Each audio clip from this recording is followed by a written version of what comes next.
आज ही Doubtnut app download करें। Doubtnut पर होगा अब आपके सभी मैथ्स, केमिस्ट्री, फिजिक्स और बायोलॉजी डाउट्स का सफाया। बस अपने क्वेश्चन की फोटो खींचो, उसे क्रॉप करो और तुरंत वीडियो सोल्यूशन पाओ। Download now. नमस्कार दोस्तों, आज हम पढ़ेंगे कहानी चिड़िया की बच्ची, जिसे लिखा है लेखक जैनेन्द्र कुमार ने। दोस्तों, इस कहानी को सरल बनाने के लिए हमने इसे 2 भागों में बांट दिया है, जिसका पहला भाग पढ़ते हैं, फिर देखेंगे इस कहानी को सरल शब्दों में। माधवदास ने अपनी संगमरमर की नई कोठी बनवाई है। संगमरमर एक कीमती पत्थर है और कोठी एक बड़ा सा घर। उसके सामने बहुत सुहावना बगीचा भी लगवाया है। उनको कला से बहुत प्रेम है। धन की कमी नहीं है और कोई व्यसन छू नहीं गया है। यहाँ व्यसन का अर्थ है बुरी आदत। यानी माधवदास बहुत अमीर है और उनको कोई बुरी आदत भी नहीं है। सुंदर अभिरुचि के आदमी है। अभिरुचि का मतलब है पसंद।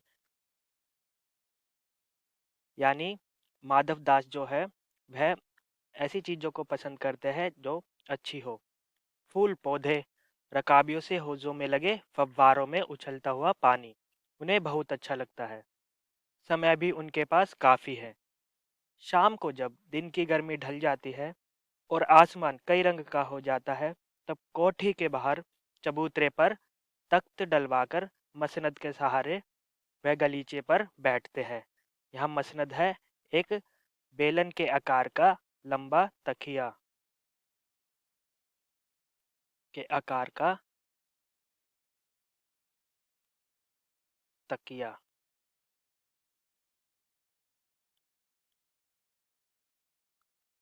पर बैठते हैं और प्रकृति की छटा को निहारते हैं। निहारने का मतलब है गौर से देखना।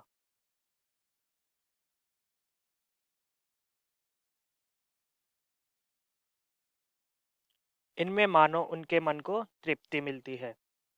तृप्ति का मतलब है शांति। माधवदास एक बहुत बड़े अमीर सेठ है। वह शाम के वक्त अपने बगीचे पर बैठते हैं और बगीचे में बैठ करके वह प्रकृति की छटा को निहारते हैं। निहारने पर उन्हें एक शांति मिलती है। मित्र हुए तो उनसे विनोद चर्चा करते हैं। विनोद चर्चा मतलब हंसी मजाक की बातें करते हैं। नहीं तो पास रखे हुए फर्शी हुक्के की सटक को मुंह में दिए ख्याल ही ख्याल में संध्या को स्वप्न की भांति गुजार देते हैं। स्वप्न का मतलब है सपना। दोस्त होते हैं तो दोस्त के साथ हंसी मजाक की बातें कर लेते हैं। अगर दोस्त नहीं होते तो वह हुक्के के सहारे शाम को बैठे रहते हैं। आज कुछ कुछ बादल थे। घटा गहरी नहीं थी। धूप का प्रकाश उनमें से छन छन कर आ रहा था। माधवदास मसनद के सहारे बैठे थे। उन्हें जिंदगी में क्या स्वाद नहीं मिला है, पर जी भरकर कुछ खाली सा रहता है। उस दिन संध्या समय उनके देखते देखते सामने की गुलाब की डाली पर एक चिड़िया आन बैठी। माधवदास बगीचे में एक दिन शाम को बैठे हुए थे।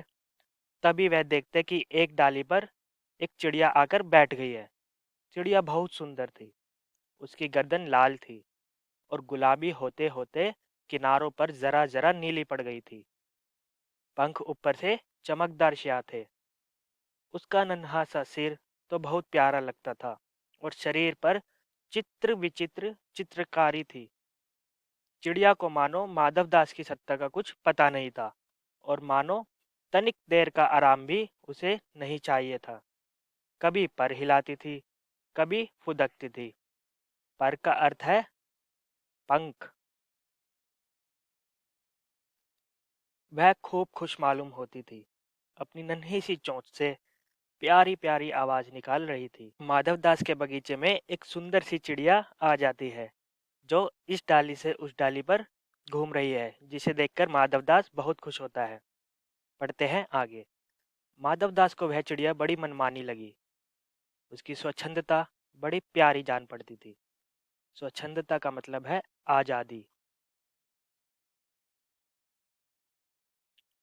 कुछ देर तक वह उस चिड़िया का इस डाल से उस डाल थिरकना देखते रहे। इस समय वह अपना बहुत कुछ भूल गए। उन्होंने उस चिड़िया से कहा, आओ तुम बड़ी अच्छी आई। यह बगीचा तुम लोगों के बिना सूना लगता है। सुनो चिड़िया, तुम खुशी से यह समझो कि यह बगीचा मैंने तुम्हारे लिए ही बनवाया है। तुम बेखटके यहाँ आया करो। यहाँ बेखटके का अर्थ है बिना रोक टोक के आया करो, बिना रुकावट। चिड़िया पहले तो असावधान रही, फिर जानकर कि बात उससे की जा रही है वह एकाएक तो घबराई, फिर संकोच को जीतकर बोली, मुझे मालूम नहीं था यह बगीचा आपका है। मैं अभी चली जाती हूँ। पल भर सांस लेने मैं यहाँ टिक गई थी। माधवदास ने कहा, हाँ बगीचा तो मेरा है, यह संगमरमर की कोठी भी मेरी है, लेकिन इस सब को तुम अपना भी समझ सकती हो। सब कुछ तुम्हारा है। तुम कैसी भोली हो, कैसी प्यारी हो। जाओ नहीं, बैठो। मेरा मन तुमसे बहुत खुश होता है। माधवदास को चिड़िया बहुत अच्छी लगी और वह उस चिड़िया से कहते हैं, तुम यहीं रुको। चिड़िया बहुत कुछ सकुचा गई। उसे बोध हुआ कि यह उससे गलती तो नहीं हुई कि वह यहाँ बैठ गई है। उसका थिरकना रुक गया। भयभीत, भयभीत मतलब डर कर, डर कर। भयभीत सी वह बोली, मैं थक कर यहाँ बैठ गई थी। मैं अभी चली जाऊंगी। बगीचा आपका है, मुझे माफ करें। माधवदास ने कहा, मेरी भोली चिड़िया, तुम्हें देखकर मेरा चित्त प्रफुल्लित हुआ है। चित्त मतलब मन। चिड़िया को देखकर प्रफुल्लित मतलब खुश। माधवदास का मन बहुत खुश हुआ है। मेरा महल भी सूना है, वहां कोई भी चहचहाता नहीं है। तुम्हें देखकर मेरी रागनियों का जी बहलेगा। तुम कैसी प्यारी हो, यही तुम क्यों न रहो।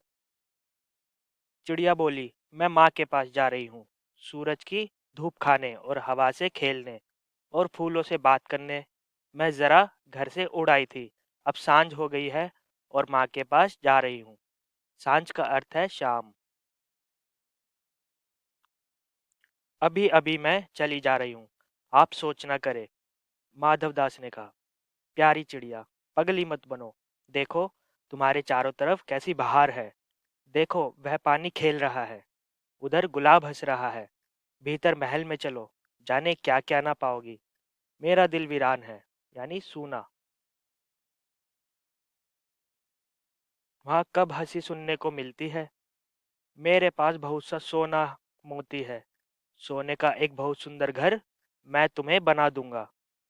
मोतियों की झालर उसमें लटकेगी। तुम मुझे खुश रखना। और तुम्हें क्या चाहिए।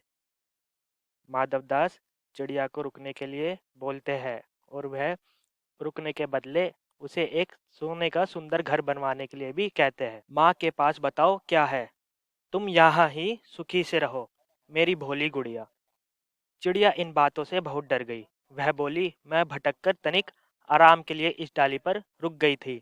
अब भूल कर भी ऐसी गलती नहीं होगी। मैं अभी यहाँ से उड़ी जा रही हूँ। तुम्हारी बातें मेरी समझ में नहीं आती है।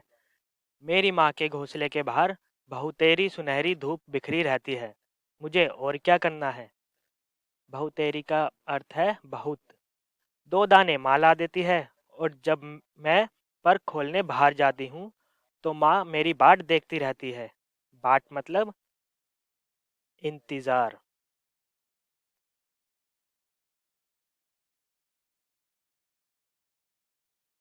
मुझे तुम और कुछ मत समझो, मैं अपनी माँ की हूँ। तो दोस्तों यह था कहानी का पहला भाग, जिसमें हमने जाना कि माधवदास जो कि एक बहुत अमीर व्यक्ति है और उसके पास तमाम तरह की सुख सुविधाएं हैं। जब उसके बगीचे में एक नन्ही सी चिड़िया की बच्ची आती है, जिसे देखकर माधवदास बहुत खुश होता है और वह चिड़िया को रुकने के लिए कहता है। और जब चिड़िया नहीं रुकती तो वह उसे माला माल करने की बात करता है। यह था इस कहानी का पहला भाग। कहानी के अगले भाग को देखने के लिए देखेंगे अगली वीडियो को। धन्यवाद। क्लास 6 से 12 से लेके नीट, IIT, जेई मेंस और एडवांस के लेवल तक 10 मिलियन से ज़्यादा स्टूडेंट्स का भरोसा। आज ही डाउनलोड करें डाउटनेट ऐप या व्हाट्सएप कीजिए अपने डाउट्स 8400 400 400 पर।